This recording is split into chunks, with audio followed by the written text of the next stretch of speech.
the name of the Father, the Son, and the Holy Spirit. Okay. All right, welcome back. Let's move on, but before we move on, let's do a quick recap. But you're doing the recap this time, not me. Okay.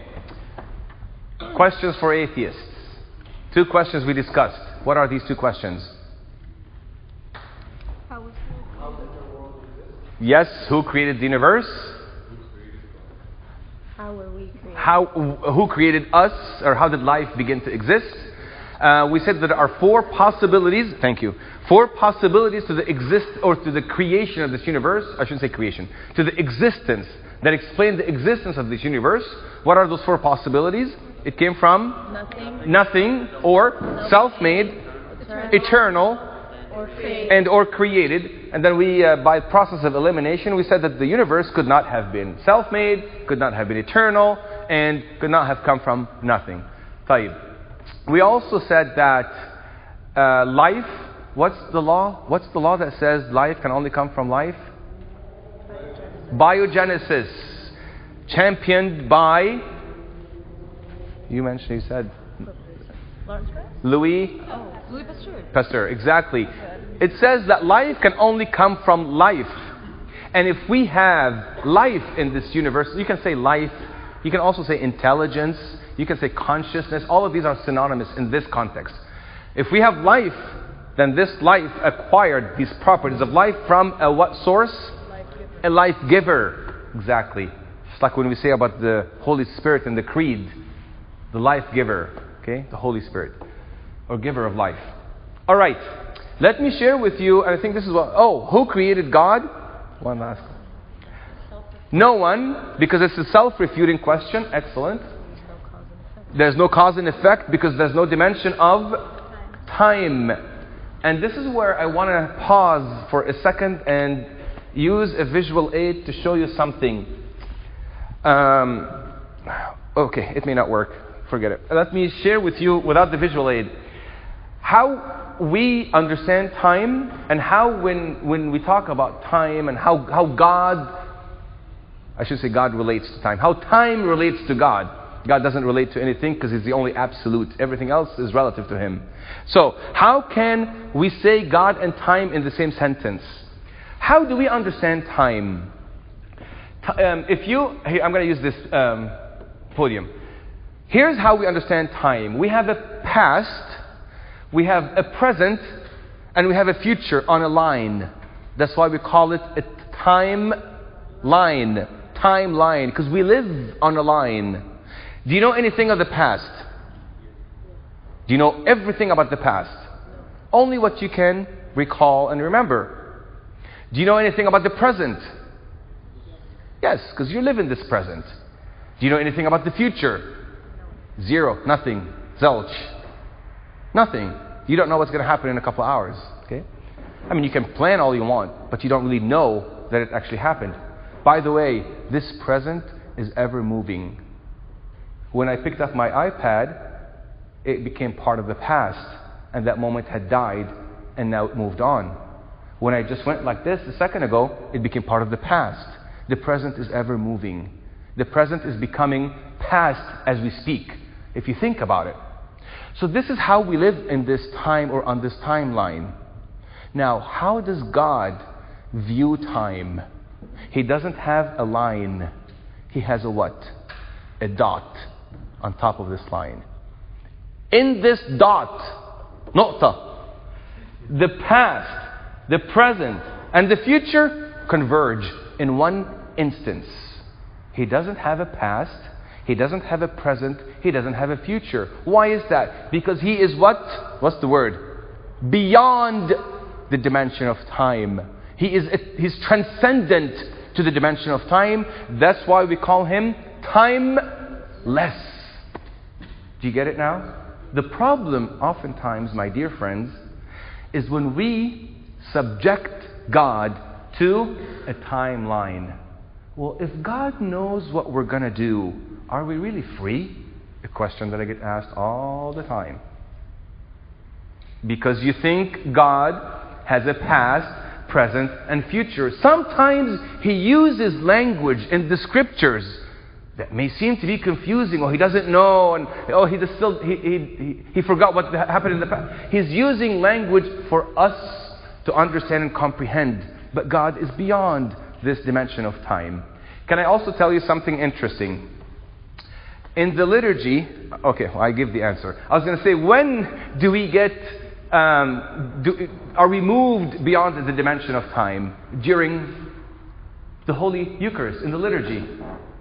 St. John Chrysostom said a very beautiful saying. He said, in the Eucharist, one of two things happen. I don't know which one. He said that. He said, in the liturgy of the Eucharist, he said, either heaven descends on earth, or earth ascends to heaven. In other words, we become almost timeless in the presence, in the prayers of the liturgy of the Eucharist. We are taken beyond the dimension of time. Now, there is something that Abuna prays and says in the Eucharist, in the liturgy, that at a glance doesn't make sense. You know what when he says, as we commemorate your holy passion and resurrection and ascension and sitting at the right hand of your Father and second coming. Hold on a second, Abuna. I think you messed up. As we what? Commemorate. What does commemorate mean? Remember something that happened when? In the past. Hold on, Abuna. Everything you mentioned so far happened in the past. What about the second coming? Did it really happen? No. Well, how can we commemorate something that didn't happen? There's a problem here with the liturgy. No. There's no problem in the liturgy. Is that during the liturgy, we are taking beyond the dimension of time. We are looking at time now as the dot, not the timeline. We're looking at time as God looks at time. Yes, the second coming and the sitting at the right hand of the Father, everything had already converged together and happened because we're taken up beyond the dimension of time. That's what happens during the Holy Eucharist. Okay? So, I want you to have this concept that God is not subjected to He's not confined by time. Neither is He confined by space. We live in space and time, in a space and time continuum. God doesn't. He's spaceless and He is timeless. He can be here and He can be in San Francisco at the same time. We can't. You get it? Do you understand now the concept of... Okay. I don't know why I mentioned this, but I don't know what brought this point to my mind. Al-Muhim, let's move on. I want to share with you this guy, Herbert Spencer, in 1903. Herbert Spencer made a very profound statement. Herbert Spencer was an evolutionist. He's Darwin's disciple. A British philosopher, a disciple of Charles Darwin. He coined the term survival of the fittest. He said, everything in the universe can be explained by 5 basic things. In philosophy, we call them the anybody knows quintessence? You guys know the quintessence? Okay, meshi. Space, matter, time, force, and action. And Herbert Spencer has spent most of his life trying to understand how can we get space, time, matter, force, and action into one thing, or how can we realize these 5 basic things that make up this universe. He couldn't get it. He couldn't understand. How did this all come to be? How did it all exist? If Herbert Spencer would have opened Genesis 1:1, the very first verse of this in the scriptures. In the beginning, there's time. God, there's force. Created, there's action. The heavens, there's space. And the earth, there's matter. So he would have had the answer to his 5 questions, or 5 basic principles that he's been questioning in that one verse in the scriptures. So the question to you is not to you, but to others, or to oneself, I should say. Now let's get more sentimental, or more existential, rather. Let's think. Now we've been addressing the mind. Let's address the heart. Let's get a little emotional, if you will. Okay? Which would you rather be? deliberately created or blindly evolved? Which one would really satisfy you or gratify or give you this sense of fulfillment and satisfaction and meaning in life, as we heard earlier? For you to be blindly evolved, a product of matter plus time plus chance, or deliberately created by a loving creator that willed you into existence out of his love? Which one gives you meaning in life? I'll let you come up with the answer. Here's one of my favorite quotes or excerpts from Peter Kreeft. He's I love Peter Kreeft. He's a Boston College philosophy professor, an apologist, and author. He summed it all up in this quote. Love it very much. He said, "Someone once said that if you set 1,000,000 monkeys at 1,000,000 typewriters for 1,000,000 years, one of them would eventually type all of Hamlet by chance." This has been said before, by the way. But when we find the text of Hamlet, we don't wonder whether it came from chance. Why then does the atheist use that incredibly improbable explanation for the universe? Here's why. Clearly, because it is his only chance of remaining an atheist. At this point, we need a psychological explanation of the atheist rather than a logical explanation of the universe. We have a logical explanation of the universe, but the atheist doesn't like it. It's called God. Beautifully said, in my opinion. We don't need a logical explanation of the universe.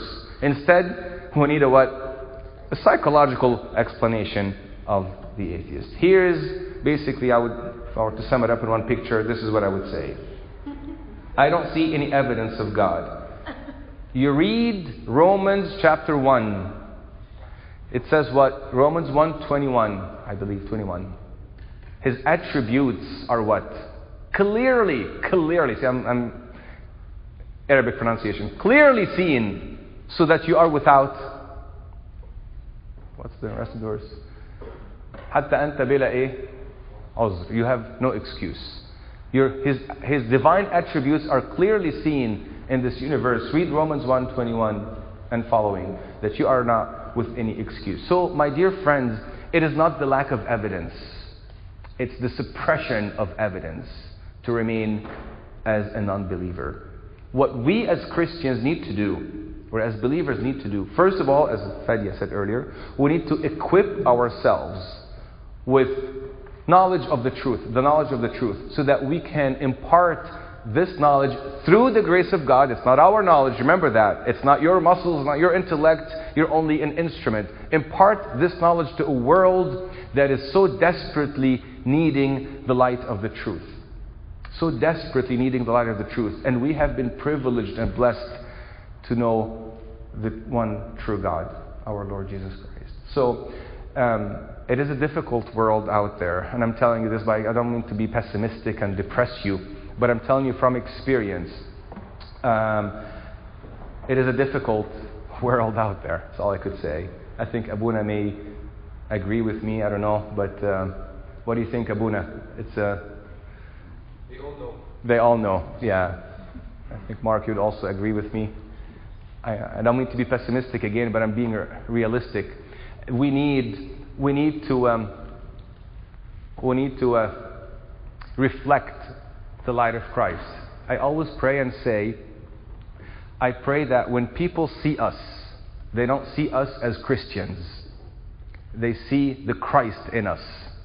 And this is how we can reflect the light of Christ onto a world that desperately needs this light.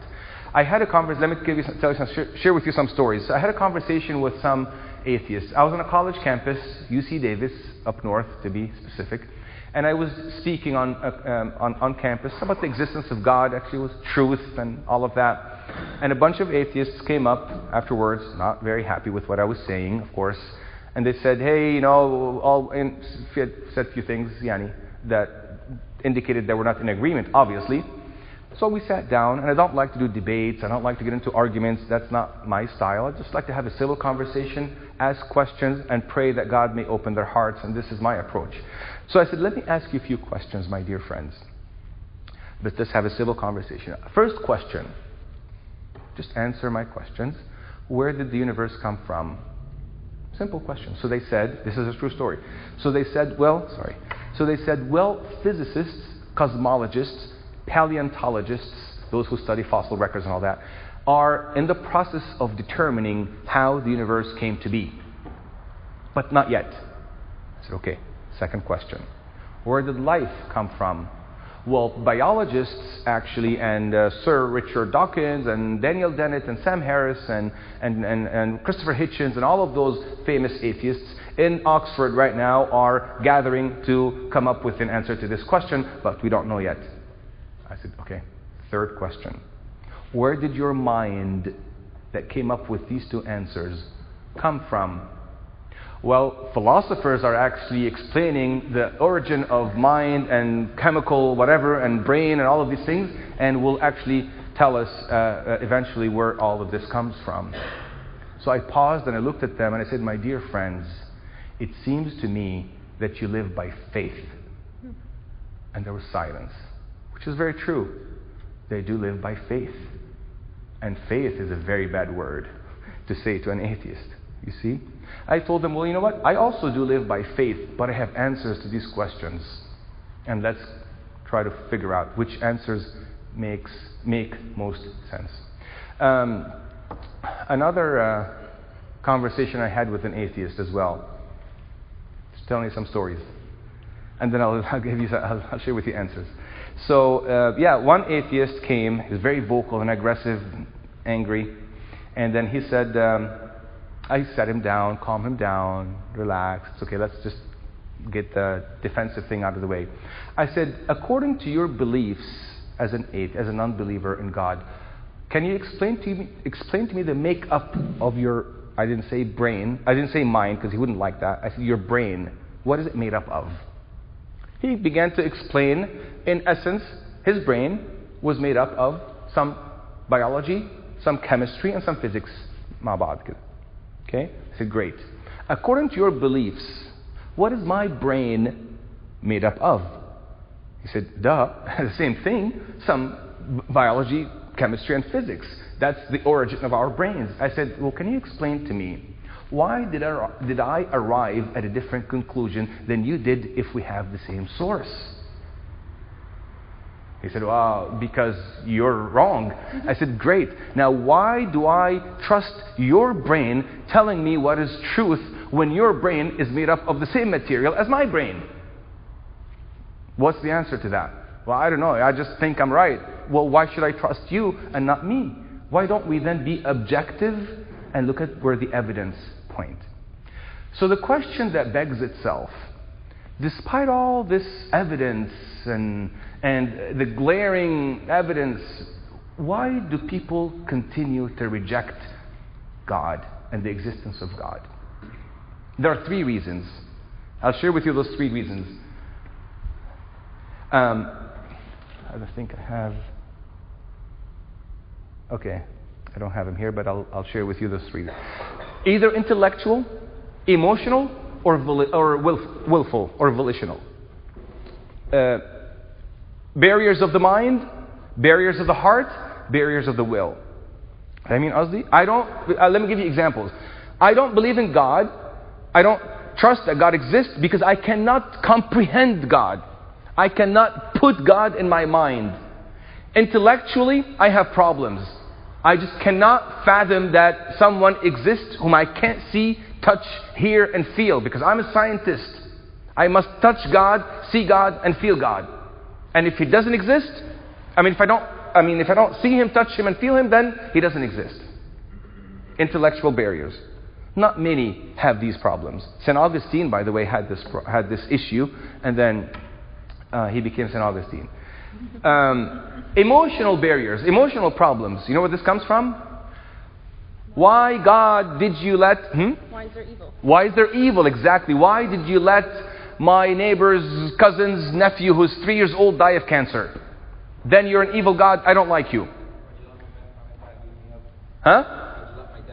Why did you let my dad beat me up, so now I'm becoming, abusive as well? Whatever, yes. Have you seen the movie, God is Not Dead? Yes. The problem with the professor was the second problem, emotional. He was angry at God. So there's the intellectual, I can't comprehend. There's the emotional, I'm angry, evil and all that. And there's the third one, which is the moral or the willful. Al-aql, wal-qalb, wal-irada. The mind, heart, and the will. These are the three channels by which God comes to me, and these are the three channels by which I can block Him from coming to me. Okay? What do I mean by willful? I don't want to believe in God because I want to what? Live aish hayati. You know what aish hayati means? I want to live it up. I want to do this and this and this. I don't want someone to just make that would make me feel uncomfortable. I just want to do whatever I want to do. So there's 1, 2, and 3. I believe, from my experience, I believe that it's mostly the third option, where people really reject willfully the existence of God. People don't want God to exist so that they can do whatever they want to do. And I know, and this is also biblical. If you have the Bible on your mobile device, can you please turn to John 3:19, not 16, and read it with me, please? John 3:19. This is the condemnation. If you can get it, whoever gets it first. I like how you're all using Coptic reader. It's awesome. John 3:19. Anybody? Okay, please read it out loud. And this is the condemnation, that the light has come into the world, and men love darkness rather than light because their deeds were evil. Perfect. Thank you. So men loved darkness rather than light. Why? Is it because I couldn't comprehend it? No. Is it because I was mad at it? No. Because what? Their deeds were evil. Their deeds were evil. That's why they rejected the existence of God. I don't want God to exist so that I can do whatever I want. Let me give you an example, an analogy. You're in your own room at home, and the lights are off, and you're doing something bad, sinful, thinking bad, whatever that is you're doing. The lights are off, you're in your room, can anybody see you? Now someone comes, turns the lights on. You are now what? Exposed. So you can do one or two things. You can just stop what you're doing because everybody can see you, and you enjoy that illumination of the room or that light. Or you can simply go back up and turn the lights off and continue doing what you're doing. This is precisely what happens. We don't want to see the light because the light exposes us. And we have to understand the root cause so that we can intelligently have a conversation with non-believers and go out there and bring people to the light. Turn that light on. Even if they turn it off, turn it back on, because it's not your light, it's Christ's light. Here's our purpose in life. Okay, here's a very big question, or big statement. Someone asked me at a conference, this was actually in Egypt with Abuna Dawood Lam'i last year. Someone raised his hand and said, "Hey, what's my purpose in life?" I said, well, what a question, loaded question. You can go on and on and on and on. But I tried to make this as simple and as concise as possible. What is our purpose in life? Can someone tell me very briefly and concisely? Love God and love your neighbor. Very good. Expand a little. Very good. My purpose in life, our purpose in life is very simple. It's to know God and to make Him known. And that's it. When you know, you heard this before, you heard this last week. When you know God, what will happen automatically? Because God is so beautiful and wonderful and awesome, you will begin to love Him. And when you love Him, you will want to know Him more. When you know Him more, you will love Him more. And it will be a circle that you will be in, loving God. And then at one point, because you love Him so much, and you love your neighbor so much, you would want to do what? Share that God with your neighbor. That's our purpose in life. Know God and make Him known. So ask yourself, maybe you can put this as a slogan. I am here in this world to grow in the knowledge of God. Love will come by default. love will come by default. Because you cannot love, the heart cannot love what the mind does not know. The heart cannot love what the mind does not know. I need to know who God is so that I can what? Love Him. And when you love Him, you'll make Him known unto others. And then you become little Christs walking. This is patristic. Yani, correct me if I'm wrong. Am I right? Okay. We become what? Little Christs. Just like, here's one of my beautiful verses in John chapter 17. Christ was in His priestly prayer, Christ was speaking to the Father, saying, as you sent me into this world, I also send them into this world. Now I have a question for you guys. Why was Christ sent into this world? Yes, to die for us and to give us life. Why else? To make Himself known. To make, not Himself. Well, God. Be specific. To make the Father known. مش كده؟ The Father in the Old Testament was some kind of abstract entity. He would appear every now and then to certain people and vague and all that. But Christ came to show the world who the Father is. But then He said this, as you sent me into this world, I also send them so that they can show the world who I am. So as Christ came to show the world who the Father is, the Christians, us, we are in this world to show the world who Christ is. Like Father, like Son. Like Christ, like the Christian. So we are here to show the world who Christ is. How do we do that? By equipping ourselves, by learning how to have a loving, intellectual discourse and conversation with non-believers so that we can bring them into the knowledge of the truth. So with that, I think we can conclude. But I want to, as I promised you, I want to see if you had any questions. And I'm here. عامل عليكم انتوا. I just don't want to take too much time from you. Yes. I got an argument with a professor in 2 different classes, same professor. حلو قوي. Yeah, Okay. Basically, his entire argument was based on the fact that of relative truths, right? And I was arguing for absolute truth. And as Christians, we believe in absolute truths. Love it. So how logically, without using like faith, religion, and spirituality, do you argue for absolute truth? Very good. I thought you had your... Okay. So, I don't mean to do that because I'm not here to market this, but I just want to tell you very briefly. If you can read page... This is your book, right? I have mine. Okay, you have yours. Okay, here it is. Page 97. That speaks about... but I'll tell you very briefly. You cannot argue against relativism. Relativism could be cognitive or could be moral. Let's just say moral relativism, because everything's relative from a moral perspective.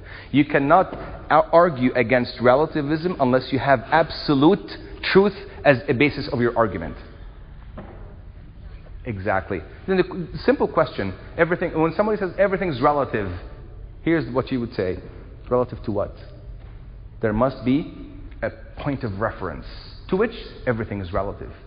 Or, here's what you would say. And I've used this before, used this example. All truth is relative. How would you respond to this? Is this a relative truth? No. I mean, respond to the person.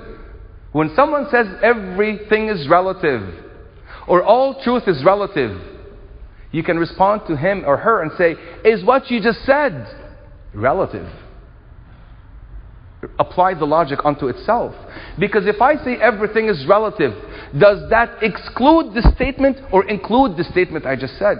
If everything is relative, then the statement everything is relative is also relative. فهمتي قصدي? Do you guys get it? So there must be truth that is absolute to which everything, including that statement, becomes relative. We continued with like grounding it in method and killing, right? So we said that like my argument was that killing is wrong, absolutely. Like even if it's justified in like self-defense, you kill someone that's just wrong. How about murder أحسن من killing? Okay. Like murder, مثلا, right? عشان in wars, عشان to be okay. But that was the example. Was that if... Oh, thank you, حبيبي. Thank you. Oh, okay, ماشي. But that was the example, like, so for, like, in an instance like that, where it suddenly becomes very relative, and there's exceptions, and there's Right. stuff that clouds it. How do you argue in that? Good question. Are you coming tomorrow? If you're not, then please do. Because tomorrow we will talk. Remember, we asked questions. We asked 2 questions in Hardab today, tonight. Who created the universe? Where did life come from? Tomorrow we'll talk about the moral argument, and we'll discuss that extensively. The moral argument and other arguments as well. Any other questions? Comments? Yes, sir. How do you deal with people who were previously religious and had a bad taste in their mouth about religion? Yeah. Very good and difficult question. I mean, good question, difficult to address, because again, it needs. Here's what I say. It needs discernment of first and foremost. And maybe this is more of a pastoral question, so I may have to, get the assistance of Abuna Mark. Can you repeat the question? Yes. Can you repeat the question out loud? How do you deal with someone that has a bad taste in their mouth about religion previously, like they were previously religious, and because of it, they got a bad taste, bad experience, whatever it may be, and that has put them off from the faith? How do you deal with that? Right. The intelligent Christian who is really seeking the soul of others and wanting to make God known to others would know the root cause, so that you can address the root cause. What is it? When you say bad taste, I am thinking heart, not mind, not will. Am I right? So at least you narrowed down your entry point. Because if I have a bad taste in my heart or bad experiences, I don't need cosmological arguments. I don't need arguments. I need you to talk to my heart. And this is what we need to understand. The root cause. Look at which barrier. This or that. Look at the root cause. My approach has always been this. Ask questions rather than lecture or give propositions of truths or arguments or verses from the Bible or stories from the fathers. Ask questions. Ask and ask and ask. And asking questions is biblical, and this is what Christ did. If you read the 4 Gospels, Christ asked over 153 questions according to one research. 153 questions. Every question he was asked, but every, to be exact, most questions he was asked, he would reply back with a question. Like in the parable of the Good Samaritan, the lawyer Who's your neighbor? Yeah, who's your neighbor? And then Christ answered his question with a question. Thank God he asked, who is this question, or else we wouldn't have had the parable of the Good Samaritan. So that's, and I can share with you tomorrow again. There's an art of asking, but you have to ask pointed, relevant, piercing questions that makes them think, make them uncomfortable. Put a stone in their shoes so that they walk uncomfortably and they realize that they're standing on thin air with their worldview. So that's what I would say. Yes, sir. What do you say to someone who refuses to believe in the idea of an afterlife with the belief that he sees heaven as the last temptation a person sees in life? Very good. That you, as an incentive for you to do good instead of doing good faith because of its moral virtue? Okay. You had 3 questions in one. Let me just attempt to answer the first one. What do you say to a person who does not believe in the afterlife? That's the first part of your question. Here's what I would say. We as believers in God, we believe in a very important virtue called لا مش faith. Faith begets hope. Very good. New hope. مش new hope مجمعنا هنا. Every time I أعدي على الكنيسة ألاقي hope. Anyways, remember that. To me, it is my favorite virtue, to me personally. Hope. Think with me. Everything in life, I'm not talking God, everything in life uses that virtue of hope. For example, if I were to tell the student, you can study all day long, all year long, but there's no graduation, will you want to study? No, because he or she studies hoping they graduate. If I tell the employee, you can work all day long, 20-hour days, but there's no paycheck, would you want to go to work? You go to work hoping you earn a living. If you tell Egypt, al-Muntakhab, or the soccer team of Egypt, now that they're playing in the World Cup, you can practice all day, you can play whatever country you want to play, but there's no cup. Would you want to play? Because they play what? Hoping that have a cup, or a reward, or a prize. Okay? So what I'm trying to say is this. Every aspect within the parts of life must have hope for this life to be what? Meaningful. So if the parts have hope, let alone the sum total of life, wouldn't it have hope to be meaningful? Yeah, his argument was that... But before his argument, does that make sense? So, logic. Parts, total sum of these parts. Exactly. That's the thing though. But his argument was it's more about the journey than just the destination. Very good. It's not the reward that you get at the end, but what you do in life. If it is about the journey, not the destination, then I would say this. This journey of yours has a lot of problems. Are you comfortable from within to live with these problems? For example, justice is not served. Unfairness. There's a lot of injustices in this world. The wicked gets rich, and the nice people get whatever. And you can point out a lot of injustices. Justice will never take its course? Will justice never take its course? Will fairness never take its course? Will ultimate love, which you probably preach, will never take its course? What about the evil that will go unpunished? All of these things, these are part of the journey. But the destination is when everything will be balanced and fair and just, and so on and so forth. So you will live with what I would call cognitive dissonance, logical inconsistency. Because in each single one of us, there is a desire for the utopian life. Can I share with you guys a story? معلش أنا طولت عليكم, but I promise this is the last story. أخطيت. Real quick. Oh, I did not want you to see all this because that's tomorrow. Here. I call it the duality of this world. And this is my take on this. I would say this world seems to be a schizophrenic world that we live in. Why is that? Because on one hand, we see this. And what do we feel inside when we see this? Happy, relaxed, sense of tranquility, comfort. I love this, I enjoy this. Okay? But the world gives us this and also gives us this. What do you feel when you see, volcanoes and tsunamis and earthquakes? A sense of what? Sadness. You agonize. You're not, you're uneasy, to say the least.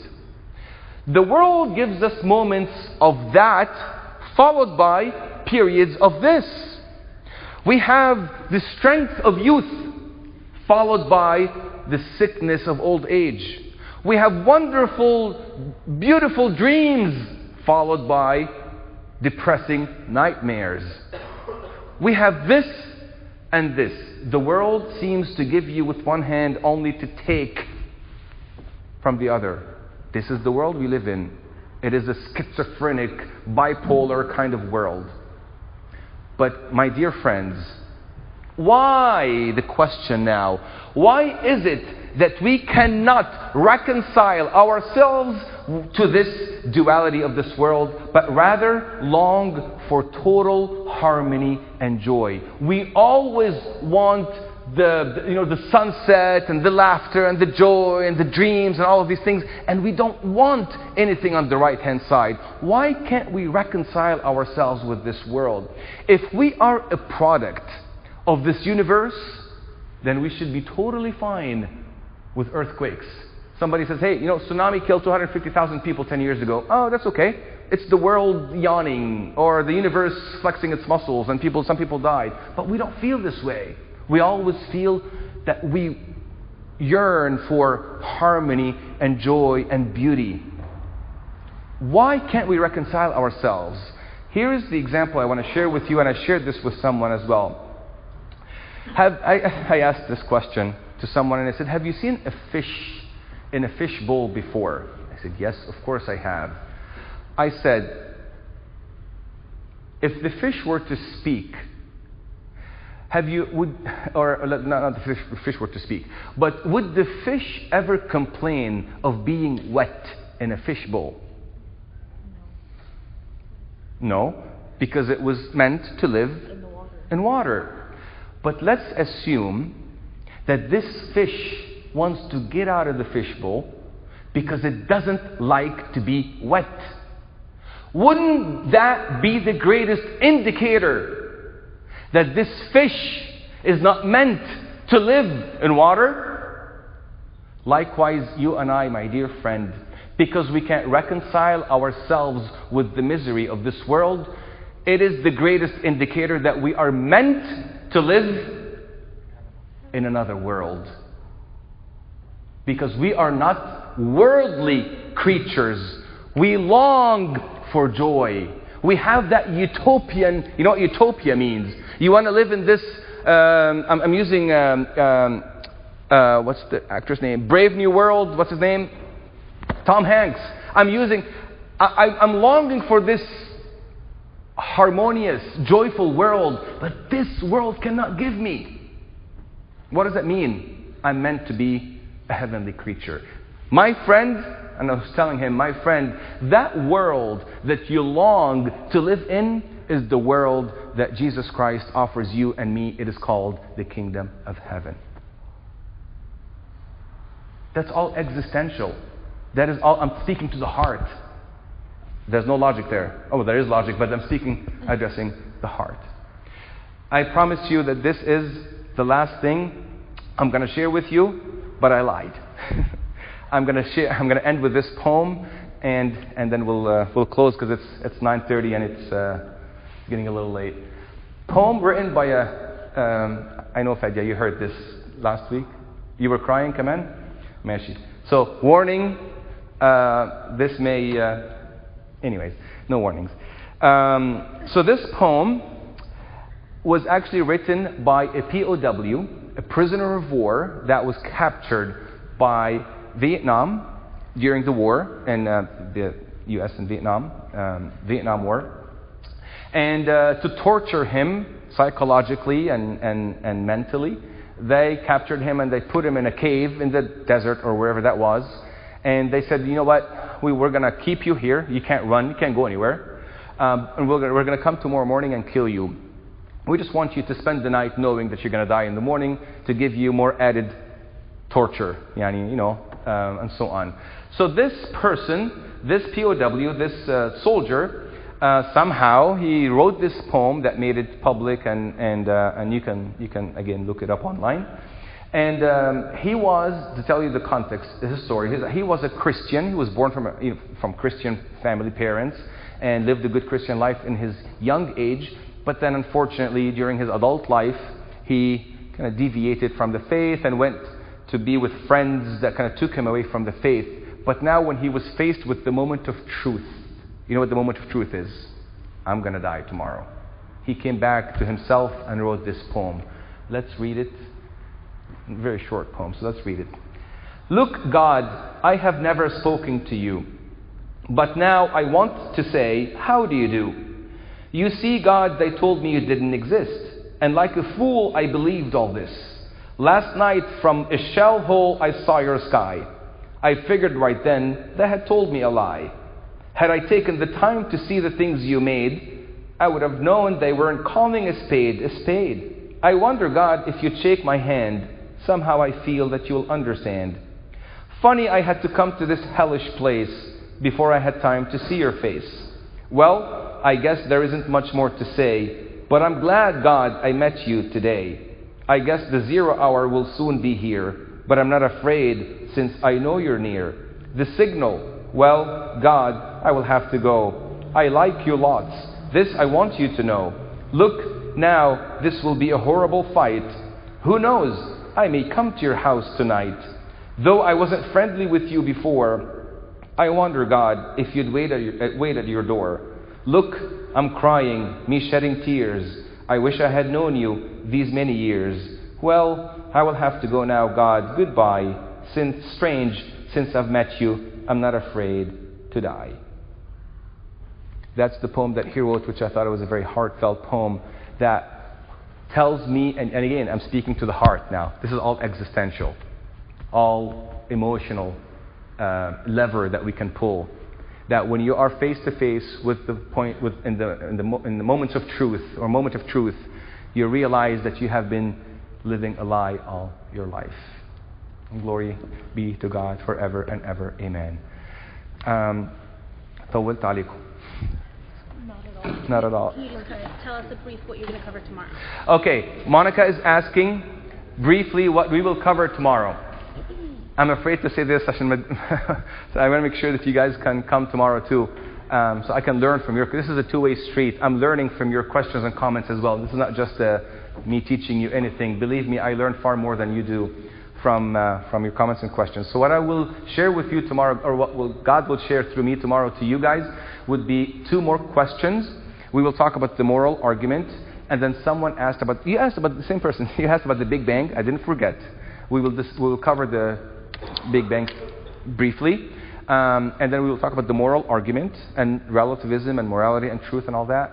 And someone asked during break about the question about evil. If God is so loving, why is there so much evil in this world? We will also touch on the question of evil. But I promise you, tomorrow we'll have far more time allowed for you for Q&A. Forgive me, I didn't allow as much time as I wanted to for Q&A, but we'll do that tomorrow at 7:30 to 9:30, God willing. Thank you very much, and keep me in your prayers. Thank you. No, that's okay.